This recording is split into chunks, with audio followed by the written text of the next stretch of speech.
Olá, que bom ter vocês conosco. Nós somos o IA do Ponto Geek, curadoria de notícias por Gordo Geek. E hoje é 3 de junho de 2025 e esta é a nossa edição das 14h30.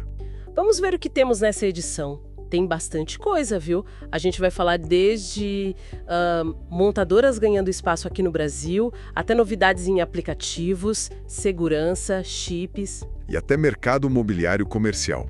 Uma mistura boa de tecnologia, mercado, segurança. Vamos mergulhar nisso. Vamos lá. Começando então pelo mercado de carros, a fonte aqui é o Tudo Celular, falando da BYD. Aquela marca chinesa, né? Tá com tudo aqui no Brasil. Pois é, impressionante. Já é a quarta marca que mais vendeu veículos em maio. Quarta.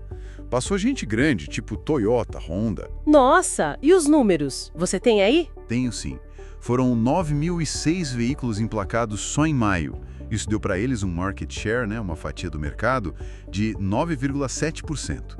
E olha que interessante, lideraram vendas em 18 cidades. 18 cidades, é bastante coisa. Isso mostra uma capilaridade já, né? Exato.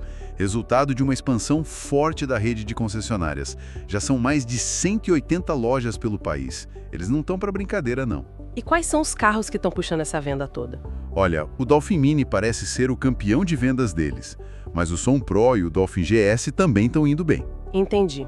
E a fonte fala por que esse sucesso todo? Qual a estratégia? Sim, o vice-presidente da BYD Brasil, Alexandre Baldi, ele comentou que, basicamente, eles fizeram a lição de casa, sabe? Estudaram o mercado brasileiro. E viram que o pessoal aqui queria o quê? Carro com tecnologia, sustentável, mas claro, com um custo-benefício que coubesse no bolso. E parece que acertaram a mão. Faz sentido. E no segmento elétrico puro, como eles estão? Aí é domínio quase total. Coisa de 92,16% de participação nos elétricos em maio.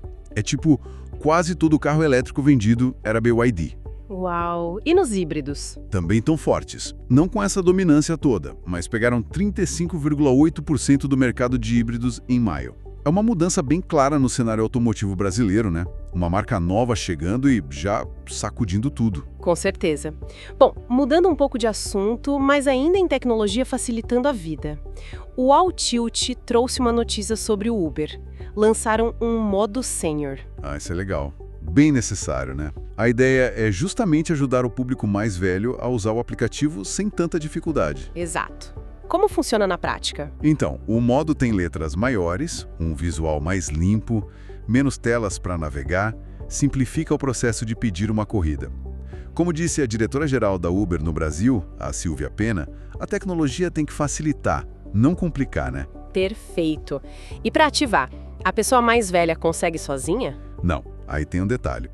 Precisa que um familiar, que já tem o app, convide essa pessoa mais velha através de uma função chamada perfil familiar. Ah, entendi. É um jeito de garantir que alguém possa ajudar na configuração inicial, talvez? Exatamente. E olha, o Brasil tem mais de 35 milhões de pessoas com mais de 60 anos. E esse número só cresce, né? Então é uma iniciativa de acessibilidade importante e com um público enorme. Sem dúvida. Uma boa sacada do Uber. Agora, vamos para a segurança digital. Tem duas notícias envolvendo a Samsung. A primeira vem do Canaltech. É um alerta principalmente para o pessoal do Reino Unido, mas vale para todo mundo. Qual alerta? Sobre ativar as funções anti-roubo, tanto da One UI 7, a interface da Samsung, quanto do próprio Android. São mais de 40 milhões de contas por lá. Ah, sim. Isso faz parte até de uma campanha do governo britânico para tentar diminuir roubo de celular, né? Isso mesmo. E esses recursos são importantes. Tem, por exemplo, a verificação de identidade, que pede sua biometria para fazer mudanças importantes no celular se você não estiver no local seguro, tipo em casa ou no trabalho. E tem aquele atraso de segurança também, né? Exato. Um atraso de 1 hora para tarefas críticas, como mudar a senha da conta, se for feito fora desses locais seguros. Dá um tempo para a pessoa reagir caso o celular seja roubado. E o bom é que esses recursos da One UI 7 já estão disponíveis aqui no Brasil também. Ótimo saber. E a outra notícia da Samsung, essa vem do 925 Google, eles vão deletar contas que estão inativas há 2 anos. Opa! Atenção aí para quem tem conta antiga da Samsung parada. A partir de 31 de julho, eles começam a deletar. E o que isso implica? Perdeu o quê? Perder acesso a tudo vinculado à conta. Galaxy Store para baixar apps, Samsung Health com dados de saúde, Samsung Wallet, enfim, tudo que usa essa conta Samsung. Eita! E como faz para não perder? Simples. É só fazer login na conta antes do dia 31 de julho. Eles disseram que vão enviar e-mails avisando, mas e se o e-mail cadastrado também estiver inativo? Melhor prevenir e dar uma logada lá, né? Com certeza. Melhor garantir. Bom, vamos mudar de continente e falar de chips. O Olhar Digital trouxe uma matéria sobre a TSMC, a gigante de Taiwan. Ah, a TSMC, peça-chave nesse tabuleiro global de tecnologia. Exato. E apesar de toda essa tensão entre Estados Unidos e China, tarifas para lá e para cá, eles estão projetando lucro recorde. Como pode? Então, o CEO deles, o She Xiaowei, deu uma explicação interessante. Ele disse que, sim, as tarifas existem, mas elas impactam mais quem importa os produtos finais para os EUA. Não diretamente quem exporta os chips, como a TSMC. Entendi, o impacto é indireto para eles. Isso. E o principal motor para essa confiança toda é a demanda por chips para inteligência artificial. Ela continua altíssima no mundo todo. E a TSMC produz, mais de 90% dos chips mais avançados do planeta. 90%? É muita coisa. Demais. Então, mesmo com as restrições dos EUA para a China, como a TSMC fornece para gigantes como Apple e Nvidia, que estão bombando com IA, eles seguem muito confiantes. O mercado de IA está puxando tudo. Faz todo sentido. Agora, falando em plataformas digitais e dados, o The Verge noticiou que a TikTok está, digamos, abrindo mais a caixa de ferramentas para os anunciantes. Dando mais dados e recursos para eles, né? A ideia é deixar a publicidade lá dentro ainda mais direcionada, mais eficiente para quem anuncia. E como vão fazer isso? Com uma ferramenta nova chamada Inside Spotlight. Com ela, as marcas vão poder ver detalhes demográficos do público, o que esse público anda assistindo, palavras-chave que estão bombando. Tipo um Google Trends, mas dentro do TikTok? Quase isso. E tem mais. A ferramenta vai até dar sugestões de anúncios geradas por inteligência artificial baseadas nesses dados todos. Nossa, bem completo. E não para por aí. Tem também o Content Switch. Esse facilita para as marcas encontrarem vídeos de usuários comuns que mencionam seus produtos. E aí elas podem licenciar esses vídeos para usar como anúncio. Interessante.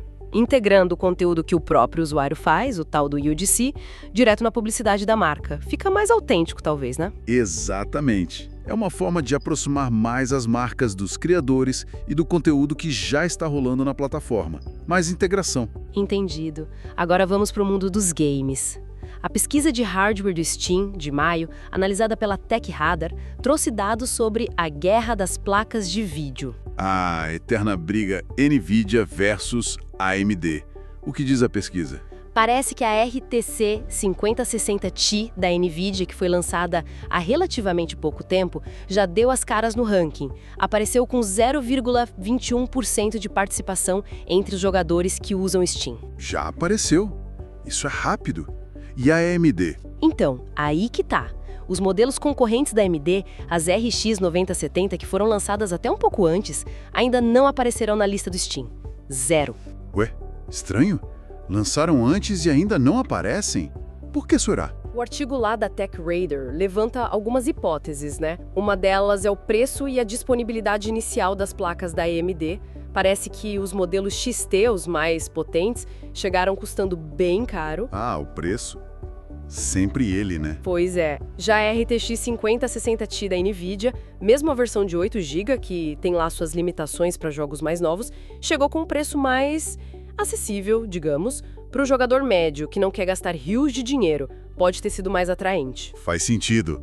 O público do Steam é vasto, né? Tem muita gente no segmento intermediário. A briga continua acirrada, com certeza. Vamos ver os próximos meses. Com certeza. Ainda no universo gamer, mas agora falando de acessórios. O Tudo Celular falou de um lançamento da Lenovo, o Legion G9. Legion G9?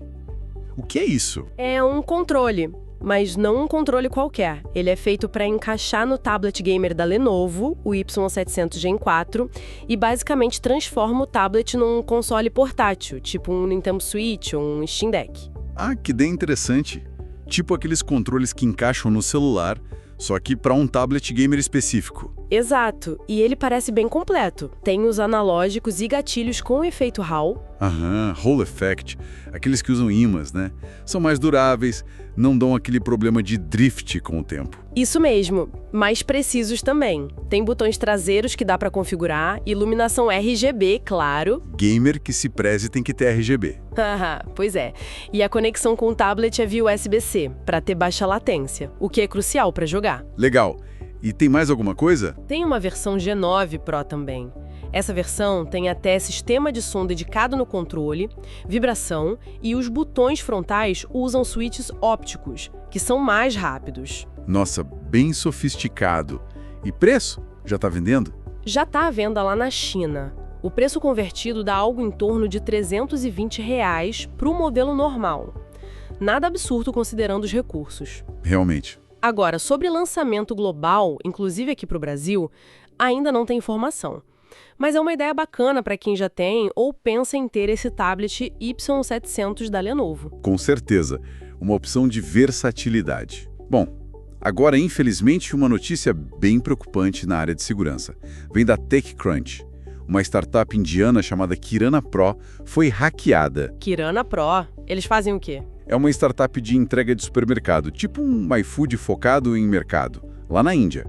E o ataque foi devastador. O que aconteceu exatamente? Foi vazamento de dados? Pior. O próprio CEO confirmou.